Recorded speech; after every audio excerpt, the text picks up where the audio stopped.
Hello everyone, and thank you for coming to yet another diversity chat. And this one is kind of a mix of subjects, but social change to social justice. Action is the foundational key to success. And I am going to add to that, so is failure. Because without failure, you really don't really know what success is. And I think a lot of times we get stuck in trying to succeed so much that we do not offer ourselves the ability to fail. And sometimes that leaves us stuck in non-action. So before we get into things, I think we've all been here before. So we know, just since it's such a small group, you can just raise your hand, pop up, or just say, excuse me, I have a question. Again, all very conversational. This is a very safe space to speak in, and we're just here to kind of help each other get a better understanding of things just as they change on seems to be a daily and consistent basis. So there are also, and if you have a question and do not feel like asking it, you can write it in the chat or send it to Julie, and she will definitely ask that on your behalf, or send it to me, either way. So I want to ask you a few questions just right off the bat, and I want you to keep these questions in the back of your mind. So the first question I'm going to ask is your theater poised to be a change agent? And by that, I mean, is your theater set up to be a change agent? Do you understand what that means by saying that you are a change agent? So that's just a question that's out there. Another question, and I'll say up front, this question has triggers in it. Is your theater a slave to the subscribers who are not aligned with new views or theatrical opportunities, and or are rooted in biases and narrow visions?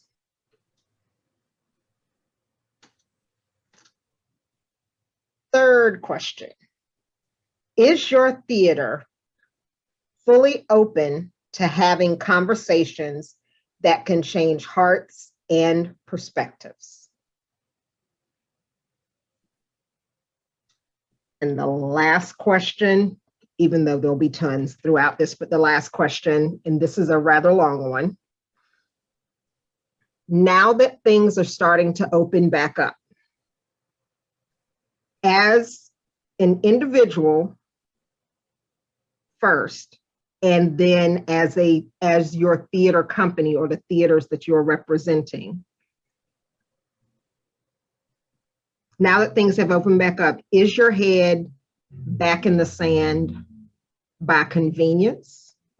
Meaning, as things pick back up and people get more involved in work, life, vacations, theatrical endeavors, we tend to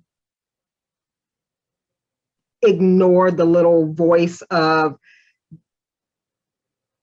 whether you're going to say diversity or change or augmenting. You get back in the routine of doing things as they used to be, and you forget the work that you've been doing. Because if you think about it, back 2020 March, the world stopped because of the pandemic.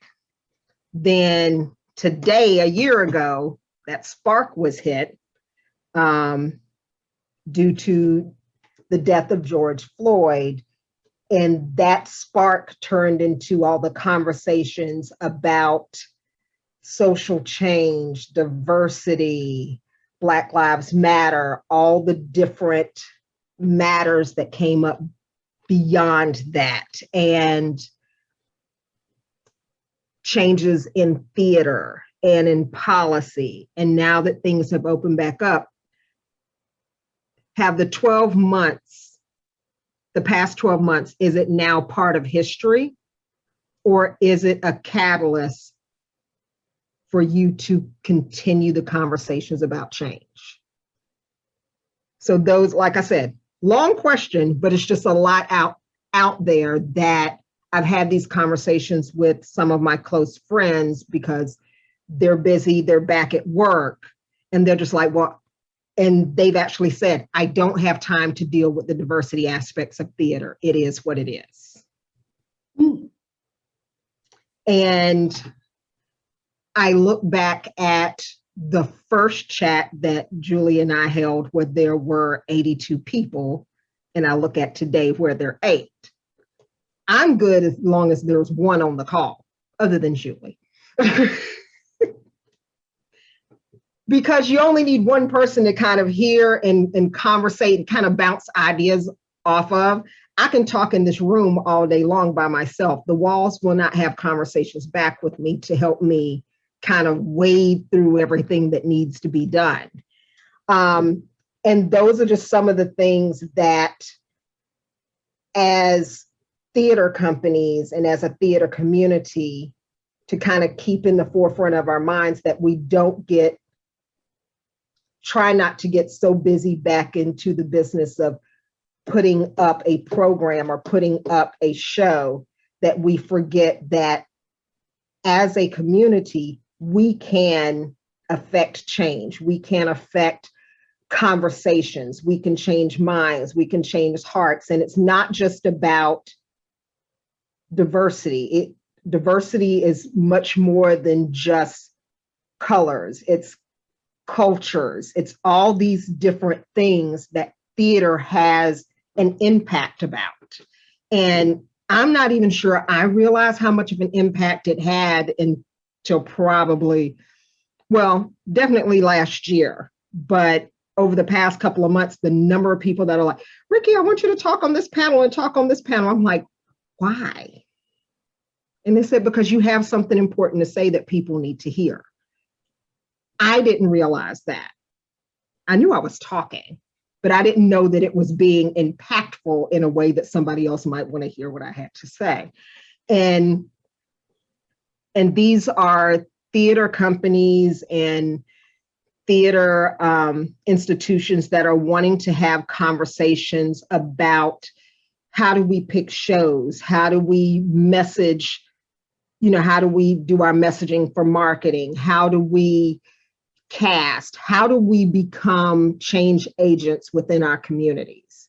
So that's why the whole concept of social change, social justice, and just kind of action came for today's kind of chat. So with that, does anyone have any questions or comments before I go into some other things? Yes.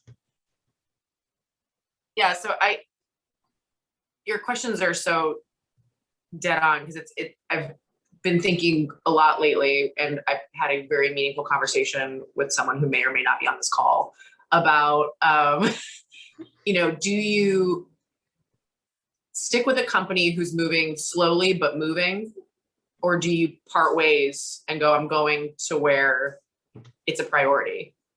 And like I opted for, I'm going somewhere where it's a priority. So I switched to competence, but I totally honor the people who are sticking with companies who are moving incrementally, but moving, And so I think that's food for thought for anyone in this space right now of where are you, and are you a change agent in your company? And do you, are you willing to put up with slow and incremental change? And part of the decision for me is that I work in a job that is slow and incremental change. So I can't handle it in all aspects of my life. Like I need some aspect of my life where like I'm moving or I will like die. So that was part of it. So I just have been thinking about that a lot. It's like that I don't think everybody needs to be dumping their life upside down and finding new things. I think some people are going to be good staying where they are and fighting for those small wins as well. So that's just kind of been like the spectrum we talk about of kind of meeting people where they are, but finding out where you are. Yeah, no. And I agree with you, Julie, in those terms of deciding whether or not to stay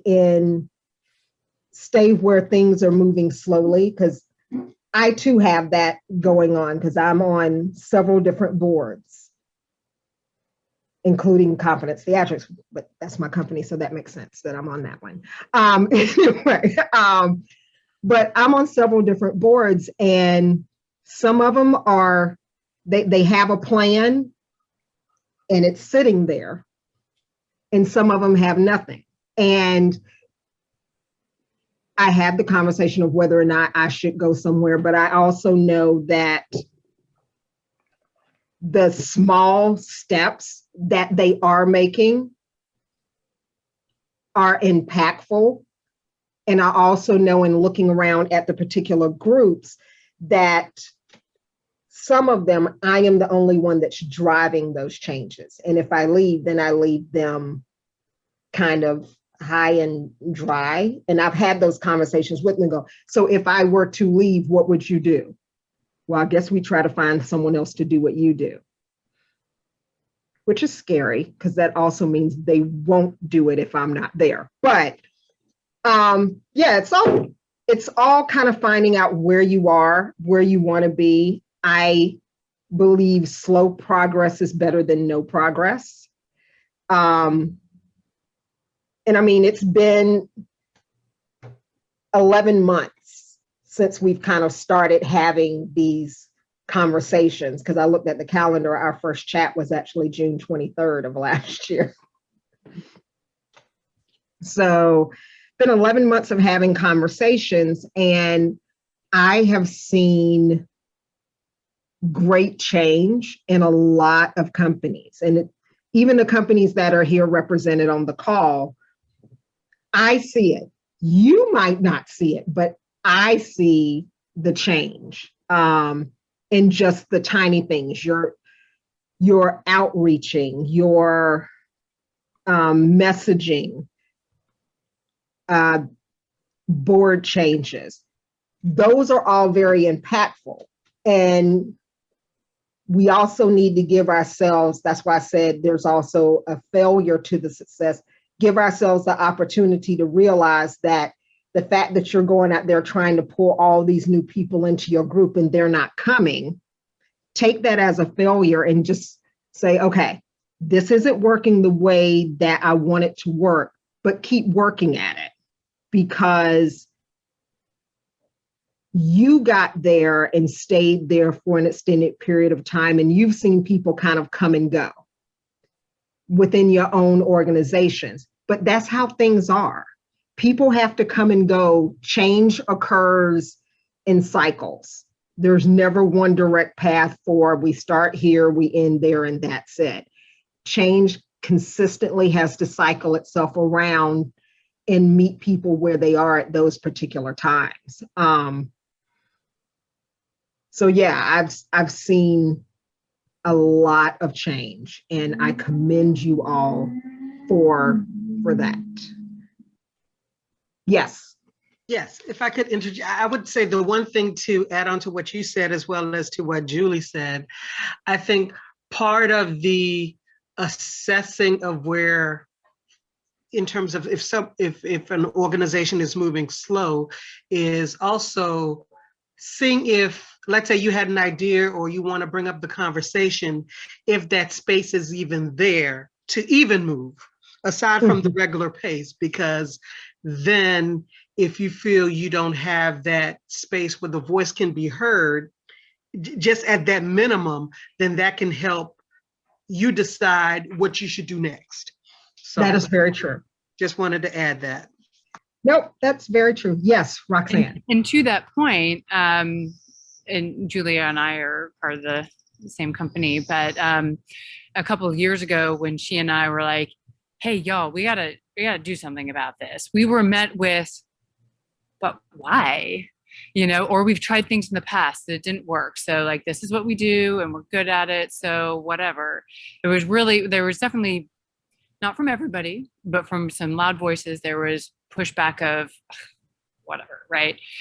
Compared to last year, with everything that happened, and it was just became such a, like a, the swell of everything everywhere. The tone is different, even from some of those people who were like, why do we need to do that? They seem to be more on board with it. So the proof will definitely be if that continues, right? Is like right now, even a year in, like we're good. Some of those people are proposing some really fantastic shows with some great different diversity aspects. And it was really exciting to see. Like I didn't have to be the one to do that. Other people did it. It was yes. And we have depending on how things go, we have a really exciting, season proposed. So, so the thing will be like next year. Like I think we'll be good right now. We still have the momentum, but it's like the next year and stuff. Like, will we be able to continue to do that? And it's still slow, but it's definitely, I think, more than the baby step. I think it's a step or two, like in the right direction. And I think it just a lot more people seem to understand why it really is important. And it's not just like a couple of us, like as a pet project. Like we do seem to have more buy-in from the board as a whole. So I take that as a positive. Yeah, if I can go ahead and add a little bit to that, I think there's been a lot in like before last year where there was in the companies that I was involved in, they were doing incremental steps very organically. I mean, it was slow, but everything that actually got done it took and it actually rooted in their systems. And so that after the big pause and after a bunch of overhaul and some turnover, it really does seem like more as we're coming in, there's more diversity on our boards, and it's a small increment, but on the boards, on the people who are in our cast who are actually showing up to become part of our shows. And that's, I think, just a matter of looking at the places that we became and hopefully becoming just more welcoming and looking like a place that if you come to us, we will accept what you're bringing to the table. And I'm hopeful. We're, one of them completely went digital and the other one is like slowly waking up from hibernation. So I think even if we don't have things in place and we're not going there yet, at least we've got a map and we have a destination that we want to get to, I think. So I'll take that. And one of the things that you kind of mentioned, Sean, with the digital aspects, because I know one of the companies that I'm with, we've been all digital this entire time. And now that things are getting to where we may be able to meet again, though with our small space, probably not until next year, because we have, it's a postage stamp size stage and building. So it's like, okay, if we put 5 people on stage, we can have 5 people in the audience and we're done. So, but with that, even though we're talking about how do we return and do all these other things, I have urged them to keep the virtual aspects going. They don't have to go at the same clip as they're going now, which is, 2 to 3 things happening a month. It can go back to every other month, but it's a way to stay in contact with those people that we have engaged with from a virtual standpoint, and also the conversations and the shows that we are doing from a virtual standpoint. And we just did one with some kids from a local school. They did everything. Only thing we did was host the Zoom and mentored them in standing that entire show up, from choosing their student directors, choosing their everything, top to bottom. And I was actually on vacation when they did the show, and I made the entire house watch it. That was one thing I made the entire house do while we were on vacation, but watch the show, was the fact that out of those 3 15-minute plays that those kids put on, there were over 120 something people from across the US that were watching this free play series talking about racial inequalities within youth and how they deal with it. And it was just really powerful. And somebody on the call said, I would love to see this in person, but let me say the only reason why I want to see it in person is to hug every last performer and director. Otherwise, I think it would be too much to see in person. It was good virtually because it allowed also the talkback aspect that we had from it. So that's one of the things that we're going to do going forward, is to keep the virtual things going, but always have a talkback aspect attached to it so that we could continue these conversations that create change and, you know, introspection to different facets. And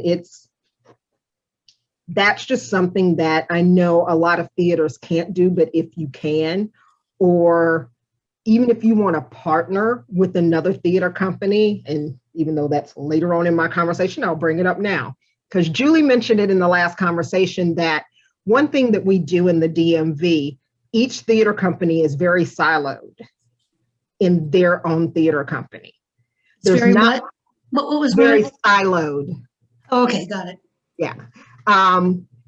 There's not much intermingling unless you're at Watch Awards. Outside of that, it's just, and I have done this at Watch Awards, I will admit it, where you sit there and you watch performance and you go poach those performers.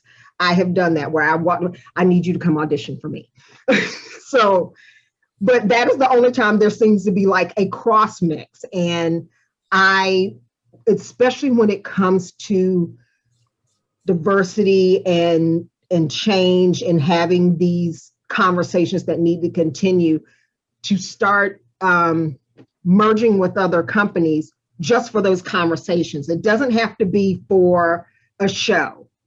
So, you know, like Colonial Players and ASGT don't have to get together and do a combined show, but they could say, okay, we're going to have this chat, or we're going to have this cabaret talking about, you know, I don't know. I'm just going to call it a King and I cabaret just because nothing else is coming into my head right now.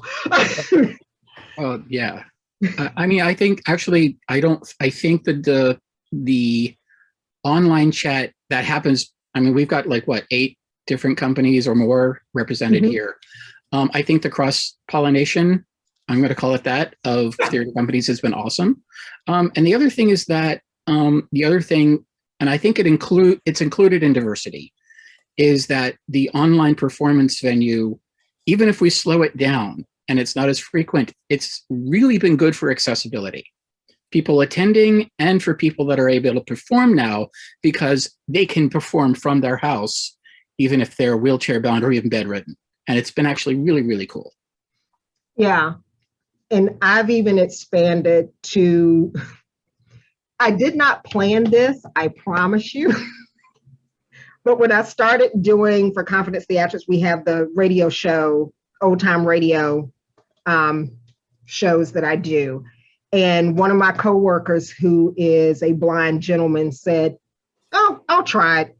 I've never acted before. Yeah, we'll see. I was like, only thing you have to do is just read the script. And he was like, but you'll hear my jaws. I said, put your earbuds in so I can't hear Jaws read it out. And he's pretty much done. He did 5 plays within a 3-month period.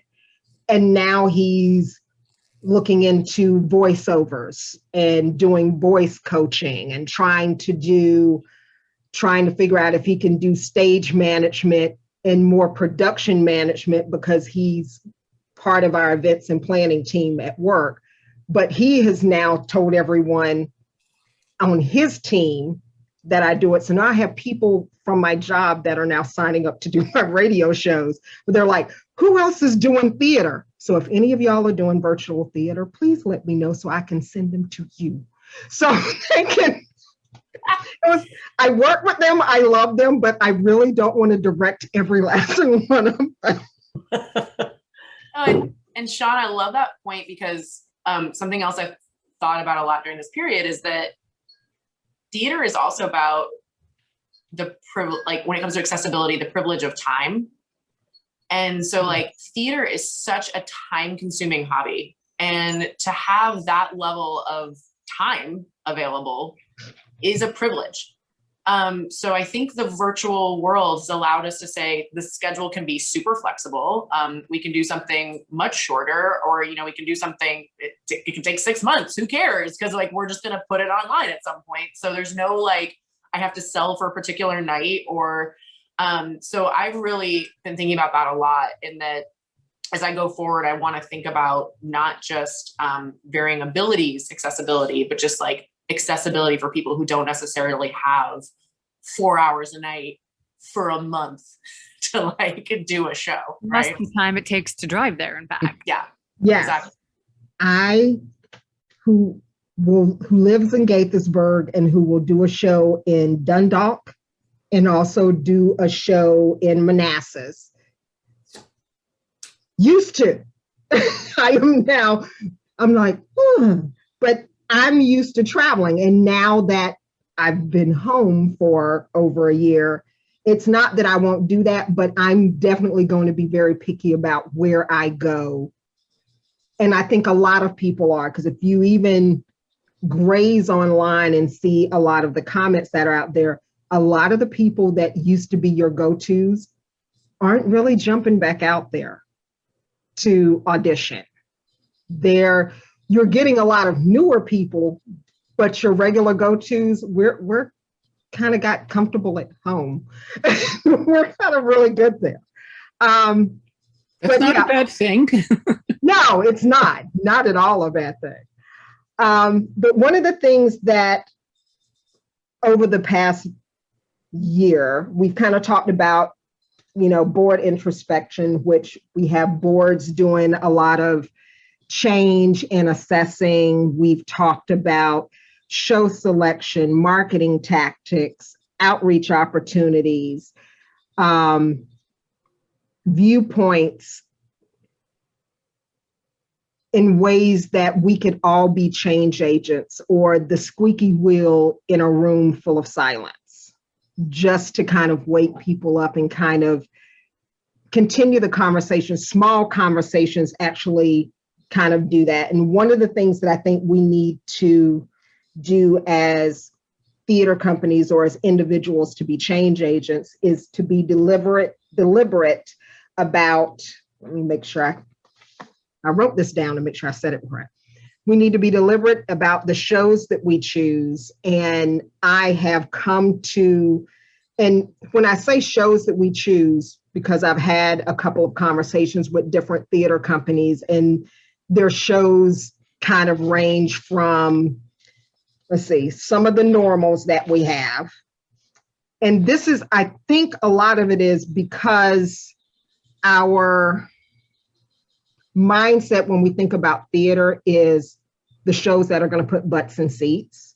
So we're thinking of the Rodgers and Hammersteins. We're thinking of, you know, the In the Heights, or actually, we never think about the Asian Pacific Islander shows. Not really. I haven't seen Miss Saigon, King and I, South Pacific, Flower Drum Song, or The Mikado on any community theater list in eons. But we need to start thinking about shows that we do, but from a different perspective, instead of just the mainstream shows. And yes, you do need the butts in seat shows.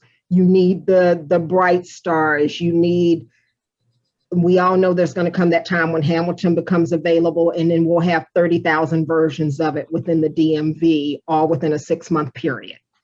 And it's not that we dislike the show, but it's just, it's almost like Hairspray. When that came out and everyone was doing it, I'm going, okay, I get it. I get Hairspray. We did the same thing with Ragtime. But it's thinking about different shows that are out there, and it's going to require that we start looking at new playwrights. There are so many playwrights within the DMV area that are desperate to get their shows even a reading or something, just get it on a stage. So looking at new playwrights that have different messages and different backgrounds that we have. So in the DMV area, just naming some that I know of, you have Hope Villanueva. If any of you don't know her, she's a new playwright that's possibly getting ready to leave our area because she's now in charge of a playwriting committee up in New York. But we also have Dana Didi, who is transgender playwright.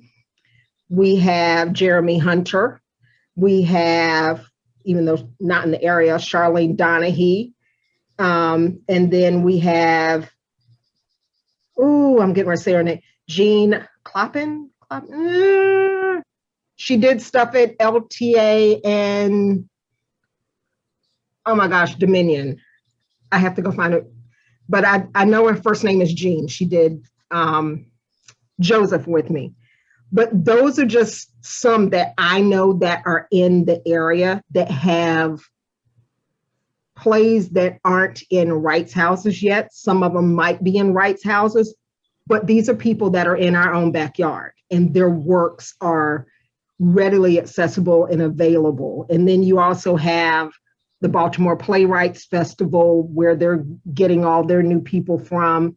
I know Dominion has done a request for one-act plays to be presented, to come in. You also have high school, not drama departments, but high school English departments that have that let's write a play component. You have, another playwright in the area, Kevin Sockwell. He's more of TV, but does have some good plays in his arsenal. You have the Young Playwrights Theater, and then you have the Welders. These are all groups that are in our area that have all these new emerging playwrights. And I know I reached out to Hope yesterday. I said, I want to do your stuff. She sent me a whole list of all her stuff. And I've known her for 2 years and I knew she was writing, but my brain never clicked. Oh, ask Hope for her stuff. But again, it's just this whole variety of things. You can also do, and I forgot what theater company does this. They follow me on Instagram, but they do a play creation that's called like Pass a Play, where you start with a theme and you pass it around and people add on to the next thing. And then they produce it at the end of that. It's a one act, but they produce it. So those are just different ways to get different voices out, ways to engage in different types of works. Because we get stuck with, let's do Mamma Mia, The Music Man, Guys and Dolls. That's great. Do those and then do a one-off. Do a new playwright piece with a talk back. So I'm just thinking of different ways to kind of engage in the different types of content that we can cultivate within the theater community. Also with different theater groups, working on finding plays that are about a different theme than you are accustomed to presenting. Had one theater company reach out to me. They're doing a show that specifically deals with the LGBTQIA community. They were like, we've never done that before. I'm like, good. They were like, well, people might not buy into it. I said, but somebody will. I said, even if you get 5 new people, that's 5 new people you didn't have. And then look at casting that you may not have thought of before. And for those of you that have been here before, you've heard me say this many times. My favorite strange casting was August Osage, to just cast that with whoever walked in, and it ended up being, I looked up 4 biracial couples on stage and let all their histories into the room. So There's certain shows where you can do that, but it does require some intent on the part of not only the theater company, but the production team and the boards to support that particular type of change and growth for something that comes in. And also looking for shows that you've never done before. One of the things that came up in one of my outside chats, I think it was with the Maryland Thespian Association, one of the students asked, or one of the teachers asked, I gave my kids August Osage to read, and they said they didn't want to read that. She was like, I don't know how I can get them to read it. I said, have you thought of asking them what they wanted to read? Because most kids know more newer kind of nuanced theater, you know, as for me, and I'm just speaking for me, as I get older, I'm a little bit stodgier in what I know. I know what I know, and I might not know about the Dana Didis or Jeremy Hunters if I am not introduced to them. And the teacher ended up writing me back like a month after that and said she posed that question to her students, said, just bring in some plays that you want to read about. And she had like 12 plays she had never heard of that they brought in. So that's what they were reading. And after reading that, they were happy to read August Wilson. And, you know, I said, August Wilson is hard to throw on kids that it's hard to throw on adults because it's just a lot. And it's going to be a long read. It's like reading Les Mis for the first time. We can all watch the show, but if you actually have to read, you see the book coming at you and it's this thick, all of a sudden your brain just shuts down. I don't understand. But you can go watch the musical and spend 3 hours and don't know you've been there for 3 hours. So sometimes it's just how you approach getting different viewpoints into whether it's your students or whether it's your patrons or your boards. It's how you introduce those particular things. So any feedback or anything on that? And I know this isn't a lot of step-by-step what to do, but now it's just cultivating ideas so we can kind of grow and share. I see thoughts, no mouths moving. Okay, I'm good. I'm waiting so that I don't just take over the conversation. Go for it. Okay. This is actually part of a conversation I had with Wes where I was trying to figure out how do we get more people who are not CIS white to come and enjoy Shakespeare. And by the end of the conversation and our talk just with each other, and then also talking with a few other people, it became a thing where I realized that it's not a matter of getting them into Shakespeare, it's about letting them in. Because it's just like with, and I'm going to go ahead and say the word Bridgerton, where you had suddenly a bunch of races going into it and enjoying Regency. You just let them in. They will enjoy Regency on their own terms, in their own way, and it'll be awesome. And that's like all I have to do. I don't have to force people to enjoy Shakespeare. I have to just say, come on, it's here. Bring yourself into it. And I think that's something that we were doing in both of the companies I'm in. And when we come out of our hibernation, I hope I get to see them come back because we're still here for them.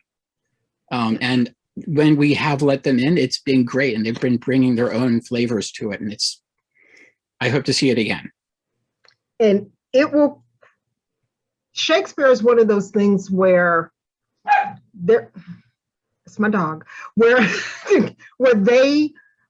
people don't want to admit that they like it and or enjoy it.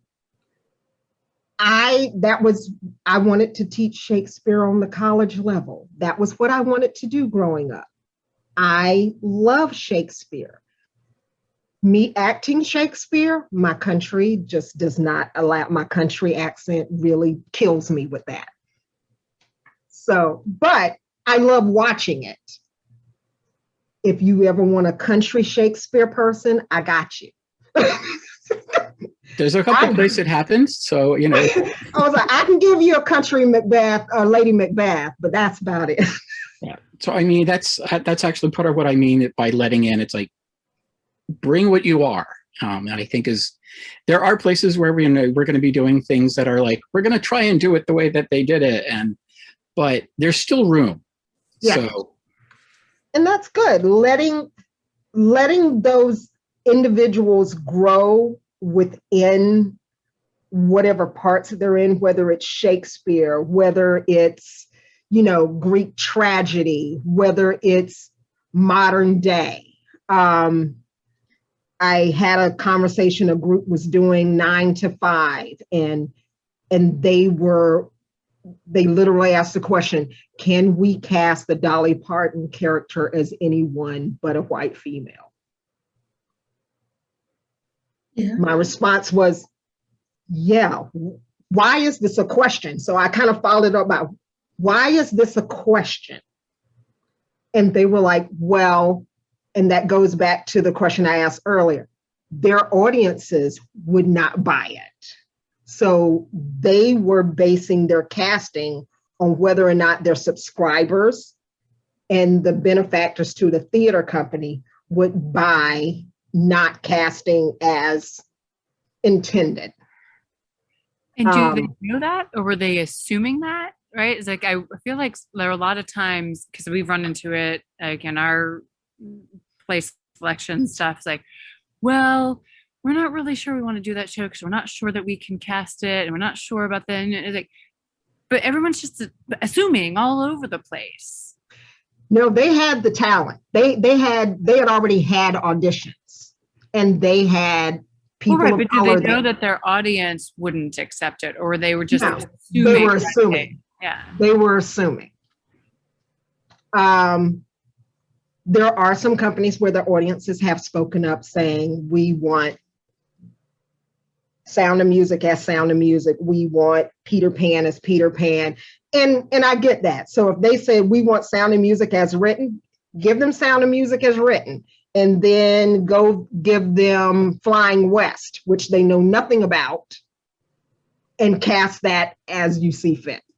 Or give them, I'm going to reach down, give them Oklahoma, but then you're going to go and decide and do Pippin and completely cast that any kind of way necessary. So it's a way to give and get from different groups. And it is a balancing act, I would say, more than anything else, when you're trying to be a change agent, but also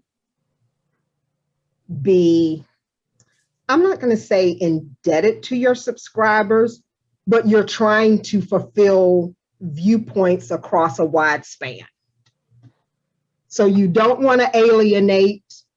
If you were to say you go from narrow-minded to open thinking, you need to make sure you kind of feed all of that. Yeah, you have to feed the beast in order to win the war sometimes. Yeah, and I just go back to this like proverbial they. Like, I think we've experienced it. There's going to be a handful of people that are like, didn't like that. Okay, yeah. You're 5 people. I don't need 5 people. So I don't know. I mean, unless we are talking like a mass exodus from your subscriber list, I think we are overblowing it to a very large degree. And because a lot of times, like I said, I hear it, the proverbial they. Well, our subscribers, I'm sorry, who? Like 3 people who emailed you? Like, so, and I get donors. There is a difference between subscribers and donors. That's true. But then there just comes a point where you have to decide what company you are. Right. So, and even with donors, like the few times I've had to have conversations with donors when I was working with one theater company, they were asking, they were like, what's your mission? What's this? What's that? And usually, especially if it was a company that was donating money, I would go back to whatever their diversity statement was on their website, because I've always found it funny when they would come to, and I'm not with this theater company anymore, but when they would come to us saying, well, we don't understand why you're doing Little Women and you have a Black Joe March, which that was me, but I'm like, okay, you don't even know it's me, but okay. And I'm going, but yet on your website, you speak of diversity and equality and all of this. And then all of a sudden they were like, oh, yes, well, here's more money. I was like, okay. But sometimes it's really just finding that balance. And that only worked with the company. It didn't work with individuals, because if an individual decides they're going to pull their money, they're just going to pull their money. But the other thing that I wanted to touch on briefly, because we're getting close on time, is for some of you, I'm not sure if you're doing it, but I know a lot of theater companies that have like the summer intensives or the training sessions or all these different things that are out there, and you're looking for new directors, new choreographers, new tech people. If you're doing any type of training class or anything like that, take those individuals from that training class and partner them with someone that's in your organization that's seasoned, and use that as an entry point. And I'm only saying that because I just gave this information to another theater company where they're trying to elicit for new directors. And I totally get you wanting new directors instead of the same 5 that are always directing your shows. So that I get. But they were like, but we're not getting people. I'm like, but you actually hold director training classes. Why not take those people that are in the class, pair them with one of your 5 that are always directing for you. And in that way, you have a mentor and someone new that's being pushed into that, not pushed, but guided into that kind of position. And I said, you can do that for all your tech things, all tech. For most of the choreographers that I know in the area, the ones that I know of were all dance captains in a show that I choreographed.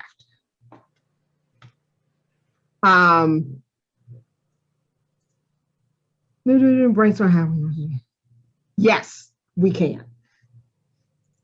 But yeah, that's just another thing to always try to, anyone that you have, even if it's, my favorite is always when you have a parent that's working on a show and you have a teen that's kind of hanging out with them, that's kind of coming because they have nowhere to pull them in, just kind of nice. It's like, well, why don't you do this? Why don't you want to learn how to do the light board? You want to learn how to do these things. There are ways to pull people in or engage them in different ways to kind of expand what I know for community theater across the board is a deficit in tech.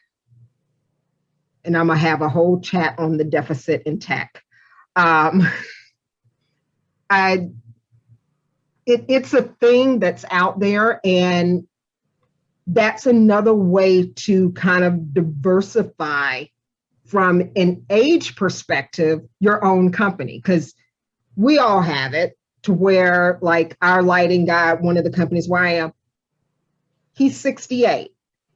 Not that that's old, but he really just wants to retire. He doesn't want to come do lights every single show that we have because he's the only guy. So we have all these people that are on the board that have these teenagers and or college age kids that are home. So we were like, why don't you do a tech camp with these kids? And they did. So now we have this whole, through the pandemic, we've had this whole slew of kids that could run all our tech stuff on Zoom or OBS and all this other stuff. And I was like, yay. But it was just a way to kind of diversify things. And one of the kids was like, I never even thought that I thought this was just something that my dad did. I would come see the shows, but didn't realize, oh, that's all I have to do is push those buttons and do. That's all you have to do. The stage manager will call it, you push the button. That's all you have to do. So yeah, those are just some things as far as being a change agent and just taking the step to do any type of action. And whether it's a success or a failure, it's a step in the right direction of just being a catalyst, not only for yourself, but for your company. Yeah. Anybody have anything else to say? I'd like to bring up a topic that's not necessarily in tonight's agenda, but it's something that I've encountered in the last year that's perplexed me, and that is that other people, like granting agencies, have decided what our community is, and we've always defined community as an idea. Anyone who wants to be part of the group is part of the group if they've ever participated, come to a show, they have a friend in the show. That's our community. And but granting agencies have decided that our community is a geographic area, and that's really difficult to deal with when we realize that the geographic area isn't necessarily all interested in theater. You know, we might try to get them interested in theater, but community is an idea. You belong because you want to belong to this group. But the granting agencies have decided that community is a geographic area. Yes. I too have run into that recently, but yes, you want to say something? Well, I wonder if you could describe how that impacts you. I mean, what's an example of that? How does it equate to not getting monies or funding or support or? Well, because we're shifting, yeah. We're trying to expand our community to include, and we're reaching out to different groups to try to find ways to get more people in the geographic area interested in what we do. But the granting agencies are more interested in how many people from your geographic area are you bringing in all the different aspects. Not that we haven't tried, Right. but I'm not sure that you draw a line and say everybody in here is your community. Thank you. Okay, I understand. Yeah, the community is people who are interested, could be interested, might be led to be interested. Mm-hmm. They might find out they're interested once you reach out to them, but it's not necessarily everybody in that radius. Yes, I understand. Thank you, Carolyn. Mm-hmm. So are the granting agencies,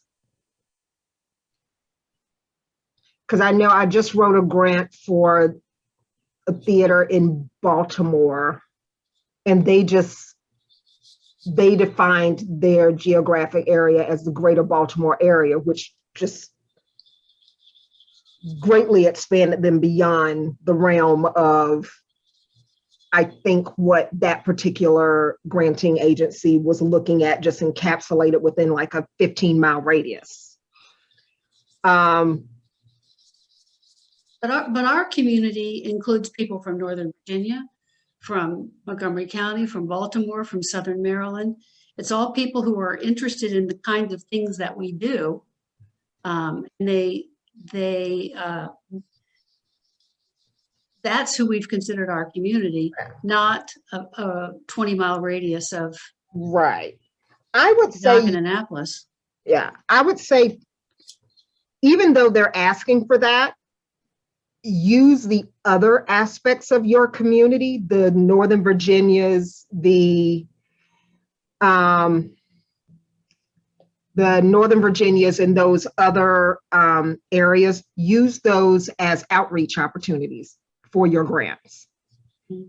So even though they want to know what's happening in what they're deeming as your immediate community, anything that sits outside of that, use it as an outreach opportunity, which for most granting agencies gives you mega kudu points that you can pull somebody from Virginia to your area.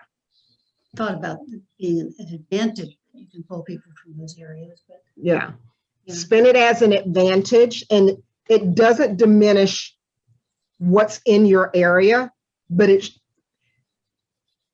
even though they don't double check these things 9 times out of 10,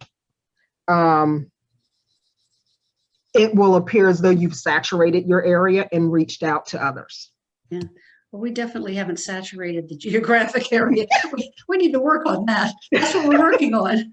That's part of the plan for the next year. That's grown out of redefining our mission and our principles, our diversity statement, but reaching out to new parts of the community to try to bring people in. Yeah. That's certainly part of the plan, but our community is much bigger than that geographic area. Yeah. Because I you would- know that we bring Mhm. directors, actors, choreographers, and whatever from all over the DMV, and I from know, all because I've been countries. one of them. Yeah, right. Yeah. I was just taken back that somebody else is telling me what my community is, Yeah, and I have seen that with everything over the past year, that has definitely been something new within the grant thing where they're just trying to define. But the whole grant process is just changed. It's all changed. Yeah. And I think it's also because they're trying to define geographically where the disparages occur within where they're funding. So don't take it to heart. It's a game that they're kind of playing. I'm calling it a game. They're trying to mold it into one thing, but I would just ignore the fact that they're defining your community. Leave it as this is our community, but anything that comes outside of that, what they're calling your community, use that as outreach. They've given you an avenue to talk about your outreach and your expansion more than they know they've given that to you. It's almost as if they don't understand what theater is. I mean, theater They don't. does draw people in They from all don't. these places. It's not very narrowly defined. And Yeah. I know people from all over the place, and all ages, all colors, sizes, persuasions, because of theater. And it's almost like they're trying to be more hip when they're really being less hip, because they don't really understand. Yeah, no, you've hit the nail on the head there. But I just take it as an opportunity to really punch up that outreach, the fact that you not only do you reach the community, you reach beyond the community. Which And we'll also work real hard to bring in more people from close by. Yes. So with that, I want to thank you all for sharing a lot. I've learned a lot today. Just by listening and understanding there's great change agents here on this screen, and I'm excited of what you are all doing. Just to kind of let you know, if you're ever interested in being part of one of my Reclaiming the Canon chats, feel free. We have Streetcar Named Desire coming up. Parade, Amadeus, Wicked, Gypsy, Music Man, Cabaret, Millie, Legally Blonde. It's all on the website, but we just kind of sit like this and chat for an hour about those shows and what they mean and how these shows can be used as, I guess you could say, social change catalyst, conversation catalyst about diversity within theater. But yeah, and I'm always welcome to hear about new shows. It's kind of what I do. I live on Zoom now. That's my life. Yes, I live on Zoom pretty much all day. But with that, no, I want to thank you all, and I look forward to seeing you all in the next few chats. And with that, go be fabulous. Yes. Oh, you're so welcome. Thank you. Thank you all very much. Have a great holiday. All right, you too. Bye.